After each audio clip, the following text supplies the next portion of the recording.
gaashaanbuurta NATO oo maanta gardarro midii ugu dambeysay ee ruush uu sameyn karo lagu sameeyay. barnaamijkan waa mid goordhow soo dhacay oo saacad iyo bar ilaa 2 saac ka hor un ahay 3 diyaaradood noocooda MiG-31 MiG-31 nooca xawligiisa uu dheereeyo oo gantaale ay ku rikaban yihiin oo 2 bayloodna ay saaran tahay, bayloodka diyaaradda wado iyo midka hubka iyo waxyaabahaas qaabilsan. sida wuxuu dhacayna markii idin sheegaya ruushka ayaa wuxuu ku soo xadgudbay hawada sare ee Estonia waa dal ka mid ah dalalka gaashaanbuurta NATO wuxuuna xuduud la leeyahay ruushka dhanka yarna waxay ka xigtay Sweden. maalmahan sida la socoteen NATO waxaa soo gaaray diyaarado 20 kor u dhaafay oo drones maanta miigagay ahaayeen. diyaarada drones ah 4 maalin ilaa 5 maalin ugu dambeysay aad isbuuc iska dheh hawada Poland ilaa Estonia ilaa Latvia dhulkaas ku jiray oo ruush ah. qaarkood ruush wuxuu sameeyay ayagoo hawada ku jira uu dumiyay waatay ku soo dul dhaceen meelo beera ah iyo xitaa guryo qaarkood. NATO way qaylisay maxay sameysay NATO waxay la imaatay barnaamij ay ugu magac dareen Eastern Flank ama wax loo yaqaan Eastern Sentry.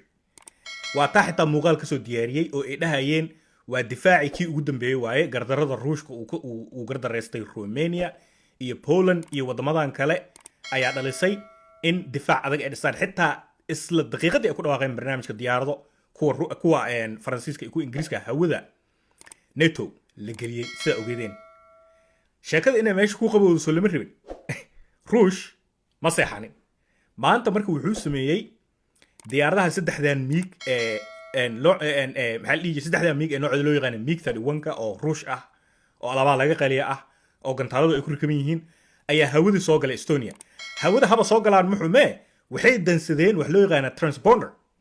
transponder waxa waaye diyaaradda hawada ku jirto diyaaradaha kale ee aagaas ku jiro si ay isku ogaadaan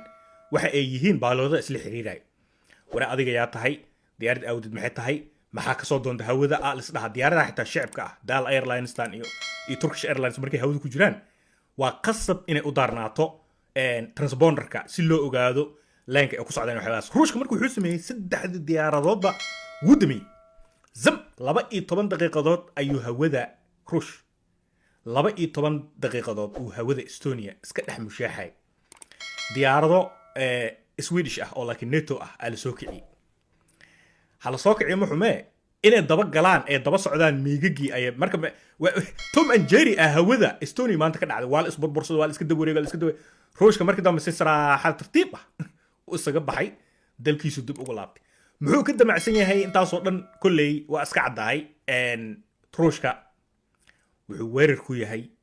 Yurub. ana runtii idin sheegay Yurub sanadihii la soo dhaafo dhan way inkirayeen ma anaga ruushka cunqabateena saarayna laakiin ma soo weerari karo waa tii dhahayeen. madaxweynahan hadda jooga Trump kuwii ka horeeyo dhan waxay la safnaayeen Yurub waxaa difaacayay Yurubta ciidamo Mareykan ah ayaa meesha u dhex jooga Poland waxaan oo dhan. waxaan rabaa inay xasuusiyo qiso yar oo dhacday bisha May sanadkan hadda ku jirna 2025. qisadan waxay ka dhacday biyaha Estonia. markab ruush uu leeyahay oo nooc shidaalka qaado ayaa wuxuu soo agmaray badda Estonia.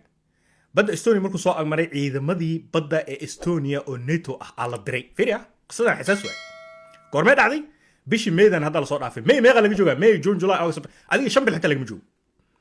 bas dada la socday dadka siyaasadda caalamka waa laga yaabaa qisa inay la socdeen ciidamadii NATO markii la diray oo ay rabeen inay qafaashaan markabka ruushka. diyaaradahan hadda hawada soo galay miigaga ah isla markale soo kiciyay badda ruushka ka soo kaceen waxay si hoose u marayeen badda waxay u soo dhawaadeen markabkii ruushka ee la qafaalan rabay ciidamadii NATO waa kala fireen dib u laabteen Estonia ku laabteen. taas way dhacday laakiin in hawada Estonia la soo galo oo la iska dal mushaaxo oo sawirro laga qaato waliba diyaarado ani horta waxa isleeyahay mataqaana maanta waxa isleeyahay fikrigayga daa ku darsado waxyaabaha la qorayna waa idin soo aqriyo laakiin fikrigayga waxay ila tahay ruush 12 daqiiqo wuxuu maanta hawada Estonia ugu jiray in mid ka mid ah diyaaradihiisa gantaal lagu dhufto. ruush wuxuu diyaar u yahay dagaal inuu gala asaga faa'iido ugu jirto. Mareykan maanta meesha ugu fiicneed ayuu joogaa Donald Trump waa tuu yiri aniga ma difaacayo Yurub ay idinka isdifaaca NATO idinka lacagta siiya Maraykan asaga dhahay Donald Trump asaga Yurub ku dhahay shalay asaga iyo kii Ingiriisku isla taagan waa iskhilaafayeen isku meel uma wada socdaan Donald Trump wuxuu amaanay Putin shalaydan asagoo ka garab taagan ninkan la Starmer oo ah ra'iisul wasaaraha Ingiriiska Trump wuxuu dhahay ninkaas saaxiibana kan kale Ingiriiska fulayga oo aan wax huba haysanina wuxuu dhahayay ninkaas mid kale iskaga celin karno waxa uu noqoteen fara badan iyo difaac ina dhisano Putin wuxuu u jeedaa in maanta meel uga fiican ma jirto hadduu Yurub weerar ku qaado Maraykan ciidamadiisa iyo si toos uma galay dagaalkan koro ka fiirsana hala jociyo Donald Trump ninka lahaa ninka asaga awood leh fulay hadaa tahay beeqa oo fulay ah sida Soomaaliya xalay uu u caayay oo kale ku caayna ninkaas Trump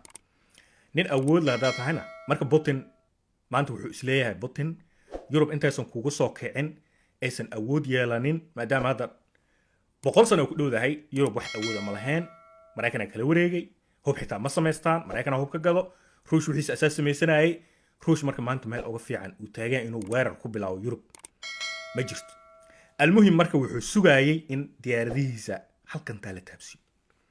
طلق ay ahaan lahayd dukum daakum Estonia dukum daakum laad aniga fikirkayga iyo Poland iyo saas u gali lahaay adduunku qeylqeylna sida Ukraine oo kale markuu galay qeyladaan wala waa la galayaya ishubeyn oo tii Yurubta tan iyo 4 sano hadda ku sii dhowdaa markii Ukraine la galay waa tii Yurub hadda galayna hadda ciidan geynina hadda gantaalo direenaada ay ku jireen wax qaadi waayeen tabartooda ninkan wuu arkay Putin marka waa nin siyaasi ah oo bahasha meesha u socoto iyo fursadaha dahabiga aan fahmi karo waay aniga waxay ila tahay meel iga qora waxay ila tahay weerarkan ama gantaalada ama diyaaradahan maanta soo galay waa bilow balaayo kale soo wadaa NATO masaane u fadhin doontaa ma kormay ka fiirsanay Ruushka uu iska galgalaayo mise talaabo ay qaadi doontaa oo dagaalku waa bilow either of those